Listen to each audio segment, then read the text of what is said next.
তাহলে একটা অফ আরেকটা অন, আরেকটা হতে পারে এটা অন এটা অফ, তাহলে এটা অন এটা অফ, আরেকটা কি হতে পারে দুটোই একই না।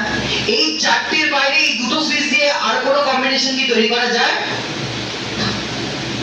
তাহলে আমি যেটা তোদেরকে আগের দিনকে দেখিয়েছিলাম এই টিভি দিয়ে যাবেন, যেমন ভালো করে ভাববি আমার এই টিভিটা অ্যাক্সেস করতে গেলে এই দুটো জিনিসের প্রয়োজন, একটা হচ্ছে টিভি রিমোটের সুইচ আর হচ্ছে টিভির বোর্ডের সুইচ। এখন এই দুটো ভালো করে ভাব, ইনপুট আর মাঝখানে দেখ এই কিছু তার টানা আছে, তাহলে ইনপুট মাঝখানে কিছু তার আর সাইডে টিভিটা। ইনপুটে কটা সুইচ? দুটো, একটা হচ্ছে টিভি রিমোট আর একটা হচ্ছে ওই সুইচটা।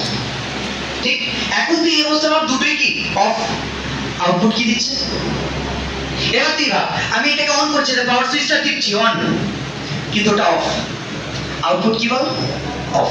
এবার তুই দেখা যদি তার আগে আমি আমার টিভিটাকে অফ করে নিই, ঠিক না? কারণ এই সুইচটা দেওয়া আছে অটোমেটিক্যালি জ্বলবে, এটাকে একবার অফ করে নিই,